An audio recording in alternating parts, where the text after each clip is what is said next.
So what's your name? Yeah, John Wiggins. And John, what do you do? I'm top sport trainer and coach for the Belgian Federation, and specifically with the track and the road team. Okay. And you got your team, or several members of your team, on power cranks about 6 months ago, is that right? Yeah, that's right. We got about 7 riders using these power cranks. Yeah. Okay. What intrigued you about when you first saw the power cranks? What did you think?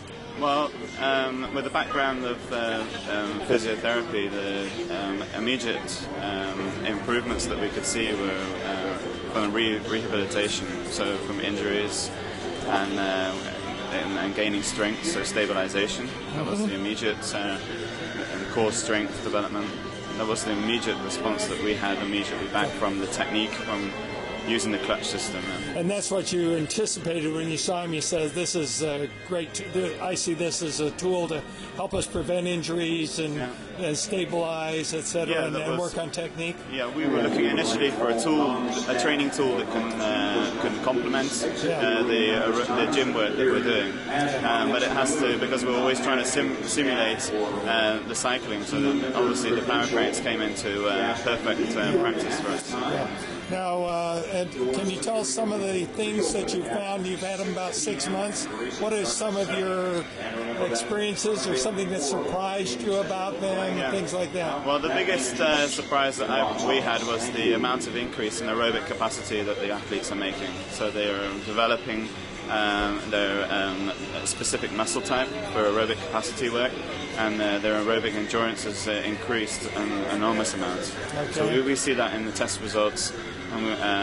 For the VO2 max as well, we've made some massive gains with that within weeks. We're not even talking months. Really, within weeks you are seeing that? Yeah. How often do you test your athletes? We're regularly, so between 4 to 6 weeks that we have testing, variable testing. So like within one interval, maybe 4 to 6 weeks, you saw increases in VO2 max and efficiency? Well, initially it would be efficiency that we see, and the latter gains are towards VO2 max. I see. Okay, quantitate about what you've seen in that period of time? Well, if we're looking at, and then we're speaking over a period of 6 months, if we're talking about between 60, it depends on the individual, but we're talking maybe at elite level, 60 to 100 watts is an enormous amount. Yes. And this is an area that we've been working on with the combination with SRM and power cranks together, as the combination system, that we're noticing with the feedback from the riders that they're having difficulties pedaling with their efficiency in aerobic capacity, and that's where the main gains are getting. So they're becoming more efficient, and that they're learning to train correctly using the power. Let me ask you a question. So the people have more power, a little more efficiency.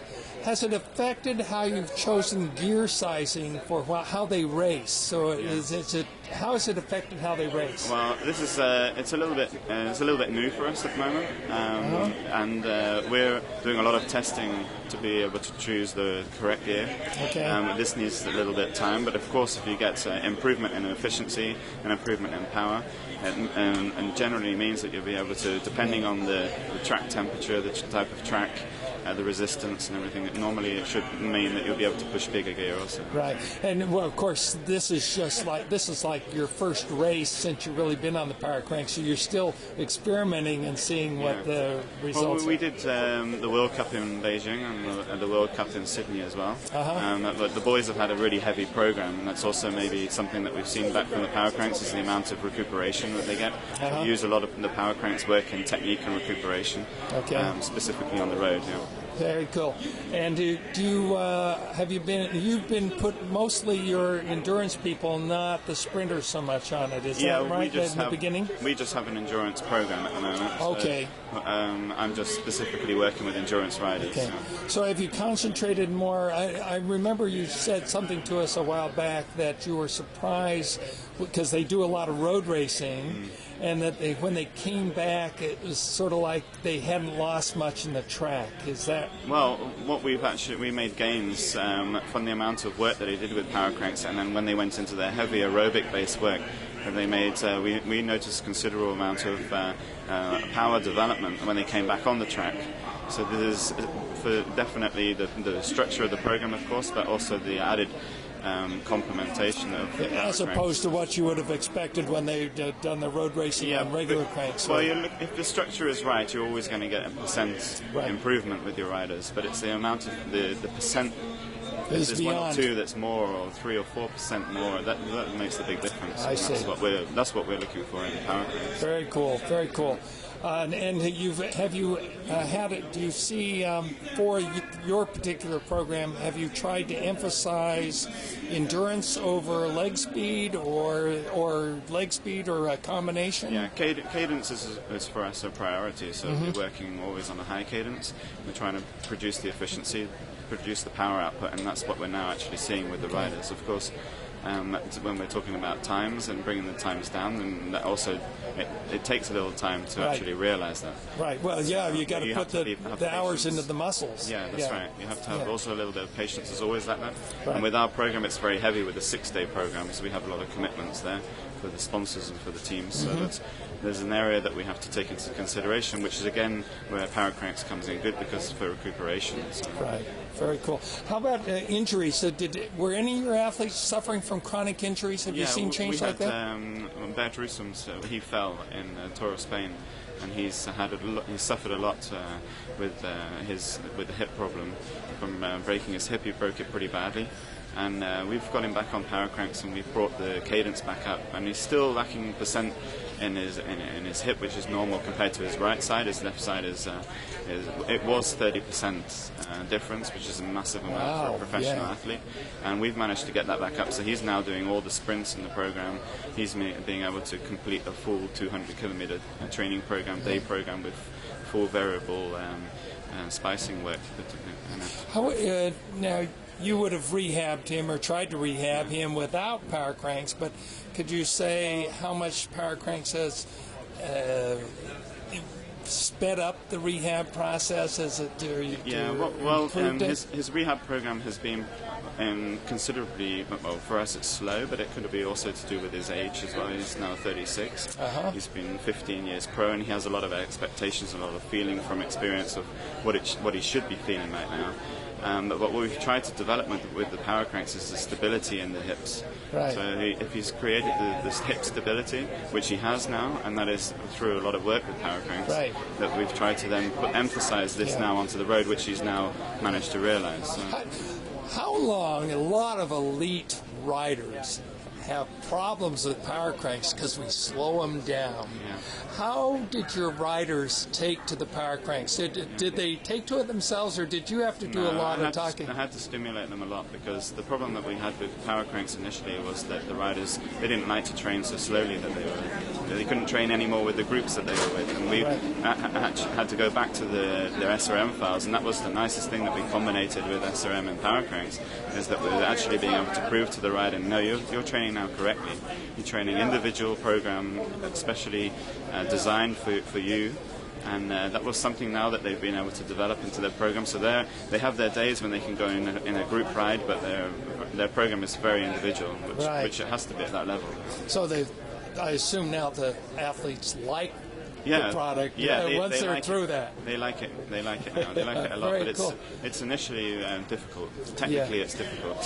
So it's either the athlete has to be self-motivated, or the coach really has to get them through that transition. Yeah, I think it's more difficult, and maybe Bertil can explain that once in an interview. But for athletes that are older, that they have a considerable amount of time to try to get used to it. So if they're not stimulated by a coach that believes in the program, it could be a lot harder than for, say, younger riders. Right.